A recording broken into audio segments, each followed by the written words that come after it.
నమస్తే, welcome to Zee TV news. నేను కృష్ణ కుమారి. బులెటిన్లో ముందుగా హెడ్లైన్స్. నగరానికి విచ్చేసిన డిప్యూటీ సీఎం పవన్ కళ్యాణ్. ప్రారంభమైన 3 రోజుల సేనతో సేనాని సమావేశం.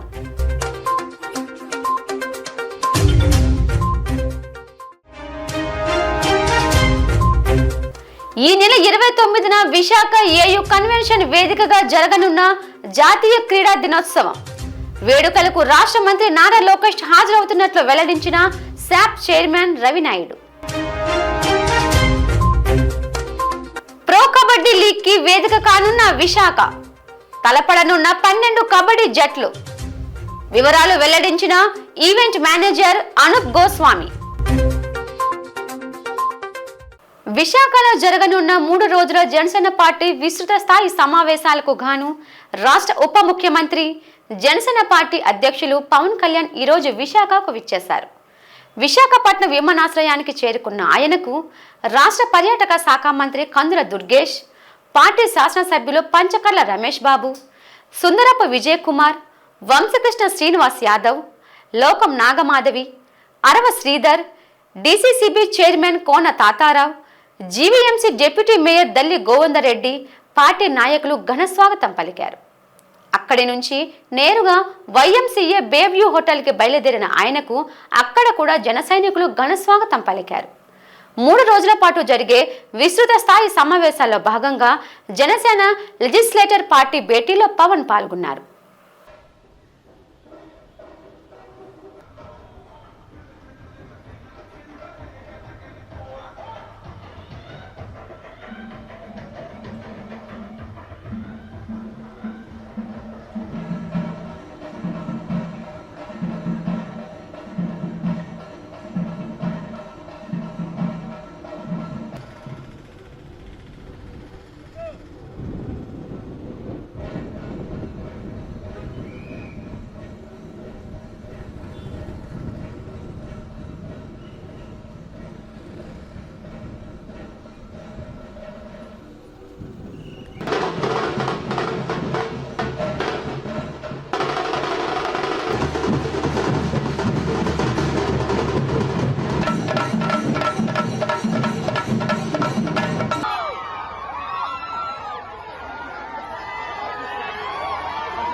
ప్రపంచ బ్యాంకు ఆదేశాలకు అనుగుణంగా గత చంద్రబాబు ప్రభుత్వం విద్యుత్ సంస్కరణలు తీసుకొచ్చిందని, ప్రభుత్వ విద్యుత్ రంగాన్ని ప్రైవేటీకరించి ప్రజలపై పెనుభారాలు మోపేందుకు జరిగిన కుట్రకు వ్యతిరేకంగా అలనాడు జరిగిన ఉద్యమంలో విష్ణువర్ధన్ రెడ్డి, రామకృష్ణ, బాలస్వామిలు ప్రాణాలు కోల్పోయి నేటికి 25 సంవత్సరాలు పూర్తయిన సందర్భంగా రాష్ట్ర వ్యాప్తంగా విద్యుత్ అమరవీరుల సంస్మరణ ప్రతిజ్ఞా దినం పాటించాలని వామపక్ష పార్టీలు పిలుపునిచ్చిన నేపథ్యంలో జిల్లా వామపక్ష పార్టీల నేతలు నేడు జీవీఎంసీ గాంధీ విగ్రహం వద్ద విద్యుత్ అమరవీరులకు పూలతో ఘనంగా శ్రద్ధాంజలి ఘటించారు. ఈ సందర్భంగా కార్యక్రమానికి హాజరైన ప్రజలతో జగ్గునాయుడు ప్రతిజ్ఞ చేయించారు. అనంతరం జరిగిన సభలో ముఖ్య అతిథిగా హాజరైన ఉత్తరాంధ్ర పట్టభద్రుల పూర్వ ఎమ్మెల్సీ ఎంవీఎస్ శర్మ, సిపిఐ రాష్ట్ర సమితి సభ్యులు ఎం పైడ్రాజు, సిపిఎం జిల్లా కార్యదర్శి ఎం జగ్గునాయుడు సహా మరికొందరు ఉద్యమకారులు మాట్లాడుతూ, కేంద్రం, ఆంధ్ర రాష్ట్రంలో ఎవరు అధికారంలో ఉన్నా ప్రపంచ బ్యాంకు ఆదేశిత సంస్కరణలే అమలు చేస్తున్నారని, దీనిలో భాగంగానే కేంద్రంలోని మోదీ ప్రభుత్వం, రాష్ట్రంలోని టీడీపీ, జనసేన, బీజేపీ కూటమి ప్రభుత్వాలు విద్యుత్ రంగాన్ని మొత్తం ఆదాని వంటి కార్పొరేటర్లకు కట్టబెడుతున్నాయని, ప్రజలపై పెనుభారాలు వేస్తున్నాయని, ప్రజా పోరాటం ద్వారా ఈ సంస్కరణలకు పాత్ర వేయాలని ప్రజలకు పిలుపునిచ్చారు. ఇప్పుడు స్మార్ట్ మీటర్ల హడావుడంతా కూడా దేనికి అంటే రేపొద్దున్న డిస్కాములన్నింటినీ అదానీ గారికి అప్పచెప్పడానికే. ఇప్పుడు ఛార్జీలు ముందుగా ఇవన్నీ ట్రూ అప్ పేరుతోటో ఇంకో అడ్జస్ట్మెంట్ పేరుతోటో పెంచడం దేనికి అంటే బాగా పెరిగిన విద్యుత్ ఛార్జీల తర్వాత అదానీ గారి కంపెనీలు తీసుకుంటే ఆయనకి లాభాలు ఎక్కువ వస్తాయి కాబట్టి. ఇదంతా ఒక పథకం ప్రకారం జరుగుతున్నటువంటి కుట్ర. ఈ అదానీ కూడా వరల్డ్ బ్యాంక్ తాలూకా అనుంగు బిడ్డ. అప్పుడు మన నినాదం ఏమిటి అంటే ప్రపంచ బ్యాంకు జీతగాడు చంద్రబాబు మోసగాడు. ఆ మోసగాడికే మళ్ళా జనాలు అధికారం కట్టబెట్టారు అంటే ఆ నినాదాన్ని కొంతకాలం క్రితం మర్చిపోయారని మనం గ్రహించాలి. ఇప్పటికీ చంద్రబాబు నాయుడు జీతగాడే, ప్రపంచ బ్యాంకు జీతగాడే. చంద్రబాబు ఒక్కడే కాకుండా ఈరోజు జీతగాళ్ళ నంబర్ పెరిగింది. అంతే తేడా. కేంద్రంలోనూ ఆ జీతగాళ్లే, రాష్ట్రంలో అధికారంలో ఉన్నవాళ్ళు ఆ జీతగాళ్లే, ప్రతిపక్షంలో ఉన్నవాళ్ళు ఆ జీతగాళ్లే. అందులో ఏమీ తేడా లేదు. వీళ్ళందరూ ప్రజల్ని ఒక ఆట ఆడుకునేటువంటి కార్యక్రమంలో ఉన్నారు. వీళ్ళలో ఎవరు ఎక్కువ ఎవరు తక్కువ, ఎవరిని ఓడించాలి ఎవరు గెలిపించాలి అని మనం మజ్జుగుజ్జులు పడుతుంటే వాళ్ళందరూ కలిసి అదానీని గెలిపిస్తున్నారు. అందుకని అసలు ప్రమాదం ఎక్కడుంది? ప్రపంచ బ్యాంకు విధానాలలో ప్రమాదం ఉంది, దాగి ఉంది అని ఆ రోజు సామాన్య ప్రజలందరూ గ్రహించారు. మళ్ళా వామపక్షాల ముందున్న కర్తవ్యం ఏమిటంటే ఆ ప్రజలందరూ ఈ వాస్తవాన్ని మరొకసారి గుర్తు చేసుకునేలా చేయడమే. ఎందుకంటే 25 ఏళ్ల నుంచి ఈ సంస్కరణల మీద పోరాడుతున్నది, ఎక్కడా రాజీ పడకుండా నిలబడ్డది వామపక్షాలు మాత్రమే. ఆ రోజు హడావుడి చేసిన కాంగ్రెస్ తర్వాత అధికారంలోకి వచ్చాక ఆ సంస్కరణలనే కొనసాగించింది. తర్వాత మళ్ళీ వచ్చినటువంటి చంద్రబాబు, జగన్మోహన్ రెడ్డి, మళ్ళా చంద్రబాబు అదే విధానాన్ని కొనసాగిస్తున్నారు. కాబట్టి వీళ్ళందరూ ఆ జీతగాళ్ళుగానే ఉన్నారు. అందుకని మనకు జీతగాళ్ళ పాలన వద్దు. మన దేశాన్ని, మన రాష్ట్రాన్ని తన వెన్నెముక మీద నిలబెట్టి సరైనటువంటి సత్తా ఉన్నటువంటి వాళ్ళు రావాలి. అటువంటి ప్రత్యామ్నాయ భావజాలం ఉన్న వామపక్షాలు అధికారంలోకి వచ్చినప్పుడు మాత్రమే ప్రజల సమస్యలు పరిష్కారం అవుతాయి అనేటువంటి అవగాహనని ప్రజలకి ఈ 25 ఏళ్ల అనుభవం నుంచి మనం కలిగించాల్సిన అవసరం ఉంది. విద్యుత్ ఛార్జీలు అనేది ఆంధ్రప్రదేశ్ ఎలక్ట్రికల్ బోర్డుగా ఉన్నదాన్ని 3 ముక్కల కింద ఆనాడు చేయడం జరిగింది. చేస్తే ఉవ్వెత్తిన ప్రజలంతా కూడా సుదీర్ఘంగా సంవత్సరం కాలం పాటు పెద్ద ఎత్తున పోరాటం అనేది చేశారు. ఆ పోరాటంలో భాగంగా బషీర్బాగ్ ఏదైతే ఉందో బషీర్బాగ్లో చెలో అనే కార్యక్రమం ఇచ్చిన తర్వాత దాని మీద పెద్ద ఎత్తున చంద్రబాబు నాయుడు అనేది కాల్పులు జరిపి 3 యువకిశోరులు అనేది మరి చంపడం జరిగింది. ఆనాడు ఏదైతే 25 సంవత్సరాల క్రితం అది జరిగిందో ఆ సంస్కరణ సభ అనేది ఈరోజు ఇక్కడ నిర్వహించుకోవడం జరుగుతుంది. ప్రధానంగా చంద్రబాబు నాయుడు ఆ కరెంట్ షాక్ కొట్టే తర్వాత అయినా ఇంటికి వెళ్ళిపోవడం జరిగింది. తర్వాత కాంగ్రెస్ గవర్నమెంట్ అనేది వచ్చింది. ఆ తర్వాత అంటే మన రాష్ట్రం విడిపోయిన తర్వాత ఒకసారి చంద్రబాబు నాయుడు 2014లో గెలిచిన తర్వాత 2019 తర్వాత జగన్మోహన్ రెడ్డి వచ్చి 8 సార్లు ఈరోజు విద్యుత్ ఛార్జీలు పెంచారు. టూ ఆఫ్ ఛార్జీలు కానీ, సర్దుబాటు ఛార్జీలు కానీ, ఇంధన ఛార్జీలు కానీ, ఈ పేరు మీద ప్రజల మీద 8 సార్లు భారాలు అనేది వేశారు. మరి అదే పందాలో రేపు కూటమి ప్రభుత్వం కూడా మేము గెలిస్తే ఏ విద్యుత్ ఛార్జీలు పెంచమని చెప్పి ఈరోజు అదే పందాలో ముందుకు పోతున్న చంద్రబాబు నాయుడు మళ్ళీ 3 సార్లు విద్యుత్ ఛార్జీలు పెంచి భారాలు అనేది ఈరోజు ప్రజల మీద ఆర్థికంగా వేయడం అనేది జరుగుతుంది. కరెంట్ అనేది ప్రజలకి నిత్యావసర వస్తువుల ఒక భాగం.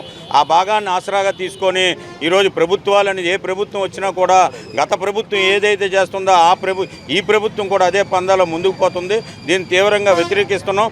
ఏదైతే అమరవీరుల తాలూకు త్యాగాలు ఉన్నాయో ఆ త్యాగాల్ని స్మరించుకొని మళ్ళీ మరొక విద్యుత్ పోరాటం పెద్ద ఎత్తున వామపక్ష ఆధ్వర్యాన మేము మళ్ళీ ఘంటాపథంగా చేస్తామని విజ్ఞప్తి చేస్తున్నాం. ఇదిలా ఉండగా విద్యుత్ అమరవీరులకు నివాళులు అర్పిస్తూ స్మార్ట్ మీటర్స్కి వ్యతిరేకంగా సిపిఎం ఆధ్వర్యంలో సుజాత నగర్ జంక్షన్లో నిరసన చేపట్టారు. ముందుగా అమరవీరులకు నివాళులు అర్పిస్తూ ప్రతిజ్ఞ చేశారు. అనంతరం సిపిఎం నాయకులు జగన్, వెంకట్రావులు మీడియాతో మాట్లాడుతూ అదానీ ప్రీపెయిడ్ విద్యుత్ స్మార్ట్ మీటర్లను తమ ఇళ్లకు బిగించకుండా ప్రజలు తిరస్కరించాలని పిలుపునిచ్చారు. అదానీ స్మార్ట్ మీటర్లు వద్దు, పెంచిన విద్యుత్ ఛార్జీలను రద్దు చేయాలని డిమాండ్ చేశారు. పనిచేస్తున్న మీటర్లను తొలగించి అదానీ ప్రీపెయిడ్ స్మార్ట్ మీటర్లను పరిశ్రమలకు, వాణిజ్య సముదాయాలకు, చిరు వ్యాపారులకు బిగించారని, ఇప్పుడు అపార్ట్మెంట్లకు, ప్రజల ఇళ్లకు బిగించడానికి సిద్ధపడ్డారన్నారు. ఈ మీటర్ల తయారీ అదానీ కంపెనీకి కట్టబెట్టిన కేంద్ర మోదీ ప్రభుత్వ ఆదేశాల మేరకు గత వైసీపీ ప్రభుత్వం విద్యుత్ రంగంలో ఈ సంస్కరణలు అమలుకు పూనుకుందని, అందుకే ప్రజా ఆగ్రహానికి గురై ప్రతిపక్షంలో కూర్చుందన్నారు. నాడు ప్రతిపక్షంలో ఉండగా టీడీపీ, జనసేన, బీజేపీ కూటమి పార్టీలు విద్యుత్ భారాలను వ్యతిరేకించాయని, మంత్రి నారా లోకేష్ అదానీ స్మార్ట్ మీటర్లను బద్దలు కొట్టమని ప్రజలకు పిలుపునిచ్చిన సందర్భాన్ని గుర్తు చేశారు. అదాని స్మార్ట్ మీటర్లు పెంచిన కరెంటు ఛార్జీలను రద్దు చేయాలని, లేని పక్షంలో కూటమి ప్రభుత్వం ప్రజా ఆగ్రహానికి గురికాక తప్పదని హెచ్చరించారు.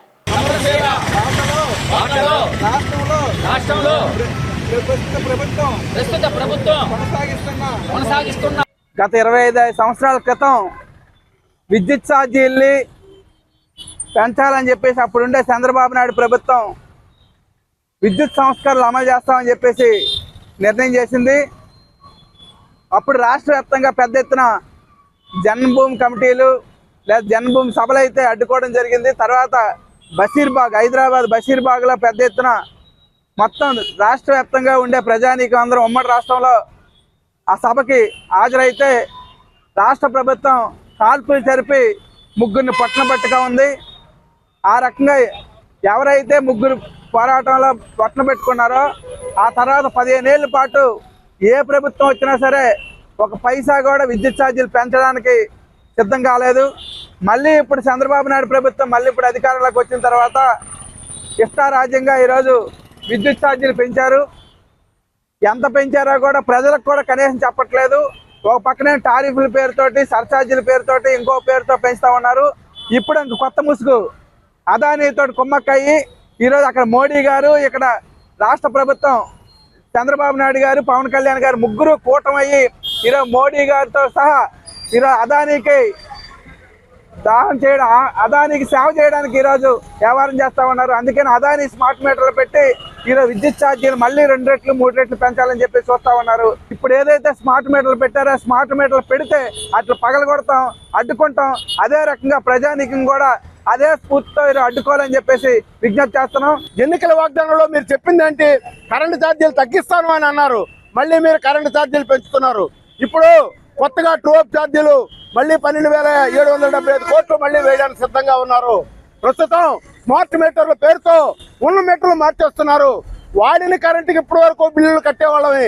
ఇప్పుడు వాడవలసిన కరెంటుకి ముందుగా డబ్బులు కట్టాల్సినటువంటి దౌర్భాగ్య పరిస్థితి. అదాని జేబు నింపడానికి చంద్రబాబు, పవన్ కళ్యాణ్, బీజేపీ ఈ మూడు కూడా అదానికి మడుగులెత్తి ఈ స్మార్ట్ మీటర్లని ప్రజల మీద రుద్దాలని చూస్తున్నారు. వామపక్షాలు ముఖ్యంగా సిపిఎం పార్టీ ఖచ్చితంగా ప్రతిఘటించి తీరుతుంది. ఆ రకంగా విద్యుత్ ఛార్జీలు తగ్గించడం కోసం పెంచినటువంటి విద్యుత్ ఛార్జీలు తగ్గించాలని, స్మార్ట్ మీటర్లు రద్దు చేయాలని సిపిఎం పార్టీ తరఫున డిమాండ్ చేస్తున్నాం. తనపై కసిరెడ్డి సత్యవతి అనే మహిళ చేసిన ఆరోపణల్లో ఏమాత్రం నిజం లేదని, ఇటీవల ఇంటి ఆక్రమణలో ఆరోపణలు ఎదుర్కొన్న పెందుర్తి వాసి వేగి గోవింద్ తన సతీమణి రమతో కలిసి ఏర్పాటు చేసిన విలేకరుల సమావేశంలో ఆయన ఆ ఆరోపణలను ఖండించారు. వాదనకు కారణమైన ఇంటి ముందే ఆయన మీడియాతో మాట్లాడారు. కసిరెడ్డి సత్యవతి తన కూతురు రాధ, అల్లుడు సిరిపురపు శివరామకృష్ణలతో కలిసి పెందుర్తి ప్రకాష్ నగర్లో 158 గజాల విస్తీర్ణం కలిగిన ఇంటిని అమ్మకానికి పెట్టామని, దానిని తనను కొనుగోలు చేసుకోమని కోరారని తెలిపారు. తాము అప్పుల ఊబిలో కూరుకుపోయామని, ఎలాగైనా ఇంటిని అమ్మాలని ఒత్తిడి తేవడంతో 15 లక్షలు చెల్లించి నిర్ణీత గడువు పెట్టుకొని అగ్రిమెంట్ చేసుకున్నామని, అయితే వారికి అప్పుల బాధ మితిమీరిపోవడంతో అగ్రిమెంట్ సమయం ఇంకా ఉన్నప్పటికీ కసిరెడ్డి సత్యవతి అదే ఇంటిని మరొకరికి విక్రయించేందుకు ప్రయత్నాలు చేస్తున్నారన్న విషయం తెలుసుకున్న తాము వెంటనే న్యాయస్థానాన్ని ఆశ్రయించి ఇంజక్షన్ ఆర్డర్ తెచ్చుకున్నట్లు గోవింద్ తెలిపారు. ఆ కోర్టు ఆర్డర్ సైతం ధిక్కరించి వారు కాశీ మహంతి శ్రీనివాస్, వెంకటలక్ష్మి అనువారికి రిజిస్ట్రేషన్ చేయడమే కాకుండా తనపై ఆరోపణలు చేయడాన్ని ఖండిస్తున్నామని తెలిపారు. అల్లుడు కలిపి నా దగ్గరకు వచ్చి ఇలా మేము ఇల్లు అమ్మదలుస్తున్నాం, అప్పుల పాలు అయిపోయాం, మీరేంటంటే మీ ఇల్లు ఆనుకుని ఉన్నది కనుక మీకు ఇల్లు మీకు ఏమైనా కొనగలు తెలిస్తే మీకు అమ్ముతామని చెప్పేసి అనగానే సరే చెప్పమ్మా రేట్ అంటే 30 లక్షలకు మాట్లాడుకున్నాం. 30 లక్షలు మాట్లాడుకొని 15 లక్షల రూపాయలు అడ్వాన్స్ రూపాయలు ఇచ్చి 3 నెలలు టైం పెట్టుకున్నాం. ఈ 3 నెలల టైంలోని ఆయనకి ఇంకో 10 లక్షలు లాభం వస్తుందని చెప్పేసి వేరే వాళ్ళకి ఈ బిల్డింగ్ అమ్మదలుస్తున్నాడని తెలిసి హైకోర్టు నుంచి మేము కోర్టు నుంచి ఆర్డర్ తెచ్చుకున్నాం. కోర్టు నుంచి ఆర్డర్ ఏమని ఇచ్చిందంటే ఇది ఇష్యూ తెలియ వరకు ఎటువంటి ట్రాన్సాక్షన్ చేయకూడదని చెప్పేసి కోర్టు వారు ఆర్డర్ ఇచ్చారు. కానీ కోర్టుని ధిక్కరించి కూడా వేరే వాళ్ళకి 2023 10 నెలలో రిజిస్ట్రేషన్ కూడా చేశారు. 12 నెలలోనే కంప్లైంట్ పెట్టాం, మన పోలీస్ స్టేషన్లో పెట్టాం, సిపి ఆఫీస్లో కూడా పెట్టాం. సిపి ఆఫీస్లో కూడా ఆయనకు వార్నింగ్ కూడా ఇవ్వడం జరిగింది. తర్వాత ఏం చేశారంటే ఇవి మళ్ళీ ఇష్యూ రావడానికి ఆగస్టు 15 రోజున వాళ్ళకి బిల్డింగ్ హ్యాండ్ ఓవర్ చేయడానికి ఆయన రెడీ అయ్యాడు. ఆయన రెడీ అయినప్పటికీ మనం తెలుసుకొని ఏం చేసామంటే ముందుగా మేము ఎవరైతే అప్పుడు ముందుగా మాకు 23 అగ్రిమెంట్ అయినప్పుడే మాకు బిల్డింగ్ 2 బిల్డింగ్ నెలగా హ్యాండ్ ఓవర్ చేసాం. నాకు 15 పక్క బిల్డింగ్ 10 లక్షలు అప్పు తీసుకున్నాడు వాళ్ళ దగ్గర. తీసుకుంటే దాని నిమిత్తం 25 లక్షల రూపాయల కింద నాకు బిల్డింగ్ హ్యాండ్ ఓవర్ చేశాడు. అయితే ఒక కుర్రోడు ఇందులో ఆనంద్ అని కుర్రోడు ఉండేవాడు. ఆయన ఏంటంటే ఇంటి ఓనరు. ఈ కుర్రోడికి తల్లిదండ్రులు ఎవరో లేరు కనుక అందాకందా ఉంచుదాం అని తెలియదాకంటే సరే అన్నాను. మొన్న ఆగస్టు 15 రోజు థర్డ్ పార్టీని ఎంటర్ చేసేద్దాం ఆలోచన ఆయనకి వచ్చింది. మనకు తెలుసుకొని మనం ఏం చేసామంటే ఆనంద్ అని కుర్రోడు పోలీస్ స్టేషన్లో కంప్లైంట్ పెట్టగానే నేను ఉండని తగులు అని చెప్పి ఆ కుర్రోడు వెళ్ళిపోగానే మా అదే ఇంట్లోకి మేము ఎంటర్ అయిపోయాం. 15 లక్షల రూపాయలు ఇచ్చాం కనుక మీకు అగ్రిమెంట్లో వాళ్ళ సంతకాలు కూడా చూపిస్తాం, అల్లుడిది కూతురిది కూడా. ఇంటి ఓనర్ ఎవరైతే మా పైన ఆరోపణలు చేసిందో 5 లక్షలు ఇస్తే వీళ్ళు చదువుకున్నారు, తల్లి చదువుకో డబ్బులు ఇవ్వకుండా ఎవరైనా పెడతారా? అల్లుడిది సంతకం పైన సత్యవతి గారిది. మాకైతే అప్పుడే హ్యాండ్ ఓవర్ చేశాడు. ఒక కుర్రోడిని ఆడ అన్నాడు, తల్లిదండ్రులు లేరు అన్న అందాకది రిజిస్ట్రేషన్ అయ్యే వరకు ఆ కుర్రోడిని ఉంచుదామని పర్సన్ దింపేస్తున్నారు మేము తెలుసుకొని మాకు ఆ కుర్రోడు మళ్ళీ ఆయన ఎవరు ఈ శివ అన్న వ్యక్తే. మాకు ఆడియో కూడా ఉంది, మీకు చూపిస్తాను. థర్డ్ పర్సన్స్ మోటలై కట్టుకొని ఎంటర్ అయిపోయి రెడీ అయిపోతున్నారు, మీరు అర్జెంటుగా మీరు ఎంటర్ అయిపోండి అని చెప్పేసి కూడా అన్నాడు. ఆగస్టు 15వ తారీఖుని ఇంట్లోని థర్డ్ పర్సన్ కాశీ మహంతి శ్రీను, కాశీ మహంతి వెంకటలక్ష్మి ఈ ఇంట్లో ఉన్నట్టుగా క్రియేట్ చేసి వీళ్ళు పంపించేసాననేసి పోలీస్ స్టేషన్లో నా మీద కంప్లైంట్ పెడితే గడిగడికి సీఏ గారు పిలిచి ఇది కేసు అంటే వాళ్ళు నా ఆవిడ రమా అనే వ్యక్తి నన్ను మెడపెట్టి గెంతేసిందని నా మీద తప్పుడుగా కంప్లైంట్ చేసింది. ఈ సివిల్ మ్యాటర్ని తీసుకెళ్లి సీఏ గారు క్రిమినల్ కేసు పెడతాను మా మీద అనేసి మమ్మల్ని బెదిరిస్తున్నాను. కానీ నేను వచ్చి ఎంక్వైరీ చేసుకోమన్నాను, కానీ ఇప్పుడు వచ్చి ఎంక్వైరీకి రాలేదు. భక్తి పేరుతో అతిపెద్ద విగ్రహాలు ఏర్పాటు చేసి దేవుడి సేవను వ్యాపారం చేసి ప్రయోజనం పొందాలని గౌరవప్రదమైన చర్య కాదని గాజువాక శాసనసభ్యులు పల్లా శ్రీనివాస్ అన్నారు. ఈ మేరకు గాజువాక పార్టీ కార్యాలయంలో మీడియా సమావేశం నిర్వహించారు. ఈ సందర్భంగా పల్లా మాట్లాడుతూ వినాయక విగ్రహాలు ఏర్పాటు చేసుకునే హక్కు ప్రతి ఒక్కరికి ఉందని, కానీ క్యూ లైన్, పార్కింగ్, షాపులు, అన్నదానం పేర్లతో కలెక్షన్లు చేస్తే కఠిన చర్యలు తీసుకోవాలని అధికార యంత్రాంగాన్ని కోరారు.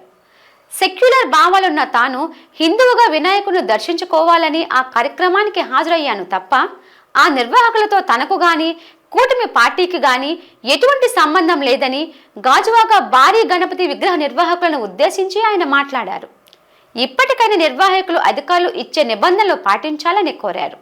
ఈ కార్యక్రమంలో నియోజకవర్గ సమన్వయకర్త ప్రసాదుల శ్రీనివాస్, 87వ కార్పొరేటర్ బోండా జగన్, 75వ డివిజన్ ఇన్ఛార్జి పులి వెంకట రమణారెడ్డి, జిల్లా తెలుగు యువత ప్రధాన కార్యదర్శి మొల్లిపెంటి రాజు తదితరులు పాల్గొన్నారు.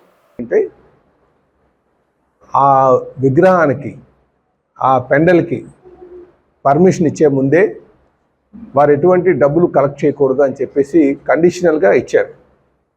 కనుక ఎవరైనా సరే అక్కడ డబ్బులు ఏ రూపంలో సరే, అది చూడండి మీకు టికెట్ రూపం కావచ్చు, లేకపోతే టికెట్ లేదు కనుక అన్న సంతర్పణ కలెక్ట్ చేస్తారని కానీ, లేకపోతే పార్కింగ్ అని కానీ ఇలా కానీ డబ్బులు కానీ కలెక్ట్ చేస్తే ఖచ్చితంగా అధికార యంత్రాంగం వచ్చి తగు చర్యలు తీసుకుంటుందని చెప్పి కూడా ఈ సందర్భంగా తెలియజేస్తున్నాం. అందుకే ఈరోజు మరి మీ ద్వారా అందరికీ తెలియజేసేది, ఎవరైతే ఈ విఘ్నేశ్వరు బొమ్మలు పెడుతున్నారో అది కమర్షియల్ యాంగిల్లో చేయొద్దు దయచేసి. ఎవరేం చేసినా సరే అది ఆధ్యాత్మిక చింతనతో దేవుడికి సంబంధించినటువంటి విషయాన్ని విధంగా వెళ్ళే విధంగా అంటే ఆ భావన వెళ్ళేటట్టుగా మరి అది చేయాలని చెప్పి తెలియజేస్తున్నాం. దేశం గర్వించదగ్గ క్రీడాకారుడు మేజర్ ధ్యాన్ చంద్ ను స్మరించుకుంటూ గతానికి భిన్నంగా జాతీయ క్రీడా దినోత్సవాన్ని ఘనంగా జరుపుతున్నామని శాప్ చైర్మన్ రవినాయుడు తెలిపారు. నేడు ఏయూ కన్వెన్షన్ హాల్లో ఏర్పాటు చేసిన విలేకరుల సమావేశంలో ఆయన మాట్లాడుతూ ఈ నెల 29వ తేదీన విశాఖలోని ఏయూ కన్వెన్షన్ వేదికగా జాతీయ క్రీడా దినోత్సవం సందర్భంగా క్రీడాకారులను సన్మానిస్తున్నామని తెలిపారు. వేడుకలకు రాష్ట్ర మంత్రి నారా లోకేష్ ముఖ్య అతిథిగా విచ్చేస్తున్నారన్నారు. రాష్ట్రంలోని అంతర్జాతీయ క్రీడాకారులు, నేషనల్, ఖేలో ఇండియా, ఏషియన్ పోటీల విజేతలందరూ హాజరవుతారన్నారు.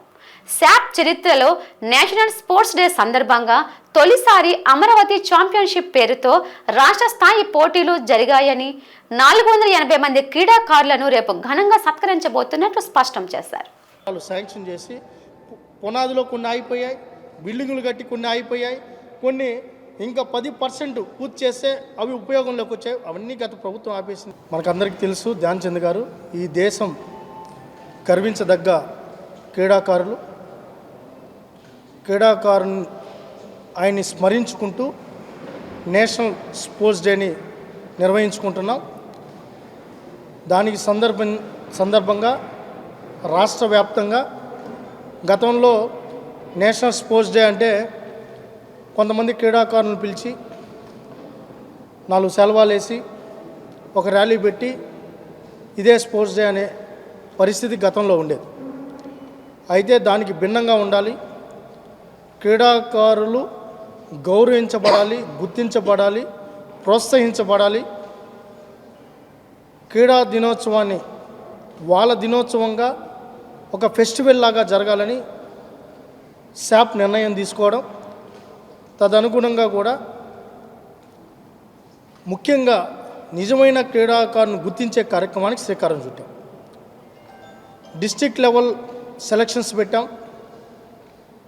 జోనల్ లెవెల్ కాంపిటీషన్స్ పెట్టి, స్టేట్ లెవెల్ మొన్నే తిరుపతిలో 24, 25, 26 స్టేట్ లెవెల్ కాంపిటీషన్ పెట్టి గెలుపొందిన క్రీడాకారులకి బహుమతులు ఇవ్వడంతో పాటు వాళ్ళకు నగదు ఇచ్చే కార్యక్రమం కూడా తీసుకోవడం జరిగింది.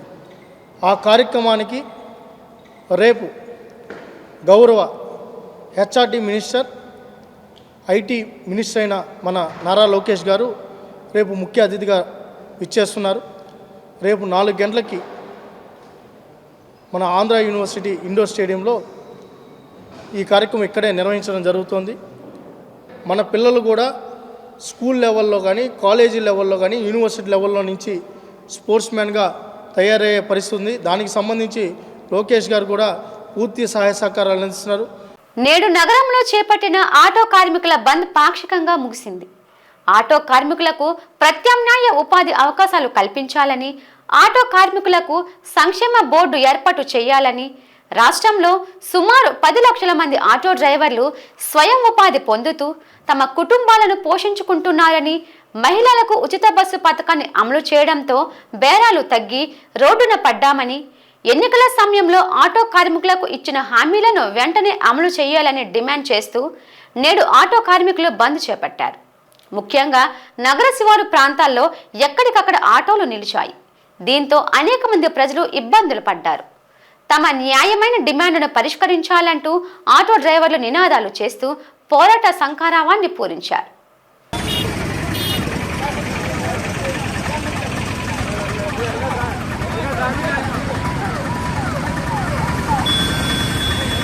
మాకు శ్రీశక్తి పథకం వల్ల ఆటో యూనియన్ అందరికీ కొద్దిగా అన్యాయం జరిగింది. న్యాయం చేయమని కోరుతున్నాం. ఈ ఆటో కార్మికులందరూ రోజుకి 400, 500 సర్వీస్ చేసుకునేవారు.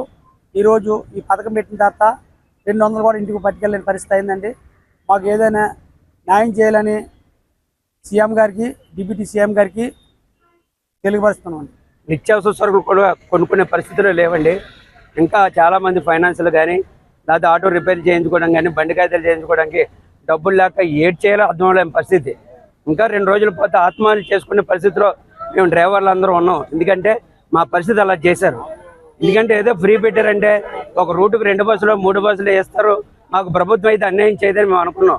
కానీ ఈరోజు పరిస్థితి చూస్తే రోడ్డు మీదకి వచ్చేసి అందరినీ కూడా ఇబ్బందులు పెట్టి, ఇవాళ ముఖ్యమంత్రి గారు కానీ, డిప్యూటీ సీఎం గారు కానీ, మా ఆటో కార్మికులు లక్షల మంది ఉన్నారండి. ఇవాళ రోడ్డు మీదకి వచ్చి చాలా ఇబ్బంది పడుతున్నాం. వాళ్ళు ఒకసారి మా ఆలోచన చేసి మాకంటూ ఉపాధి ఏదో కల్పించండి. పోనీ మాకు అప్పుడు బస్సులు ఫ్రీ పెట్టండి, మాకు నెలకు ఒక 10,000, 5,000, 20,000 ఉపాధి కల్పించండి. ప్రైవేట్ గానో ప్రభుత్వంగా ఉద్యోగాలు ఇవ్వండి, మాకు వెళ్ళిపోతాం. ఎందుకంటే మేము ఆటో నడుపుతూ ఇంచుమించు 10-15 సంవత్సరాలు, 20 సంవత్సరాలు బట్టి ఈ ఆటోలు నడుపుకొని ఫ్యామిలీని మొత్తం రొటీన్ చేసుకున్నాం అన్న. అటువంటిది వాళ్ళ ఏంచి బస్సులు ఫ్రీ వేసి వాళ్ళ ఎవరు కూడా మా ఆటోలు ఎక్కట్లేదు. ఈరోజు ఆటో కార్మికులందరూ రోడ్డుకి వస్తాము. ఇంతవరకు ఏ గవర్నమెంట్ కూడా ఈ పథకాలు పెట్టలేదు. ఈ గవర్నమెంట్ పెట్టిన వల్ల ఆటో డ్రైవర్లు, ట్యాక్సీ డ్రైవర్లు అందరూ బాగా ఇబ్బంది పడుతుండ్రు. రోజుకి 500 సర్వీస్ చేసుకుంటారు. ఈరోజు 200 కూడా ఎవరు రోడ్డు మీద ఏం పని చేస్తారో ఎవరికి అర్థం కాకుండా ఉన్నారు. డ్రైవర్లు అందరూ చాలా ఇబ్బంది వాళ్ళు. పిల్లలు ఉన్నారు, పిల్లలకి ఫీజులు కట్టుకోలేక, యువతల ఆటో ఫైనాన్స్లు కట్టుకోలేక ఆటోలు తిప్పలేక చాలా ఇబ్బంది పడుతున్నాం మేమందరం. సీఎం గారిని కోరుతున్నాం మమ్మల్ని చూసి దీన్ని శ్రీశక్తి పథకం కింద దీన్ని తీయాలని కోరుతున్నాం మేము.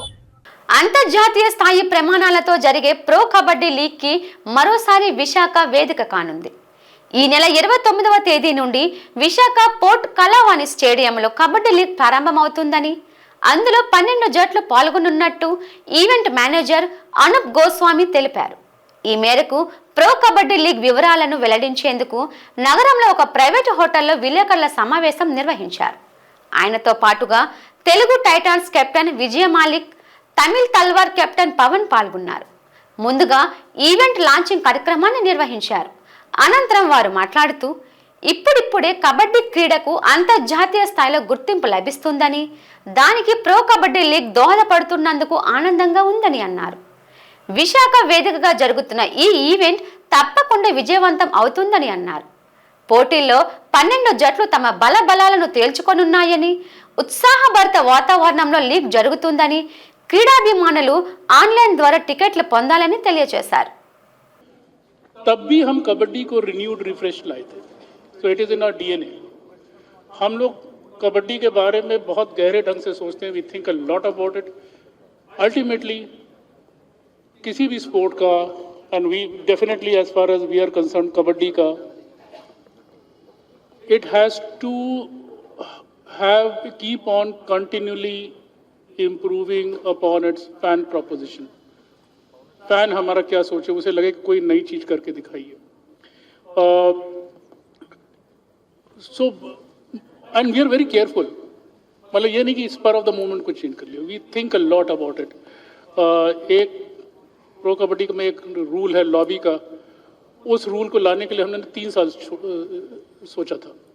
सो many of the changes that we are, I mean the 3 basic changes, but we are thought of it from definitely from PKL 11 last year. तब से सोच रहे. तो 3 बेसिक चेंजेस हैं which make the competition easy to understand and easy to compete. बड़ा binary जीत और हार के बीच में डिफरेंस हम कर रहे हैं. एक है कि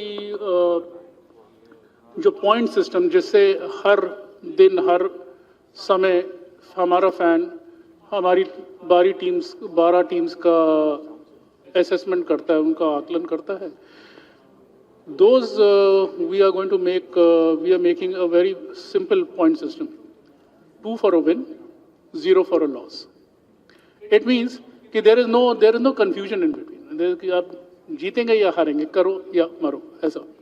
వార్తలు ముగించే ముందు ముఖ్యాంశాలు మరోసారి. నగరానికి విచ్చేసిన డిప్యూటీ సీఎం పవన్ కళ్యాణ్. ప్రారంభమైన 3 రోజుల సేనతో సేనాని సమావేశం.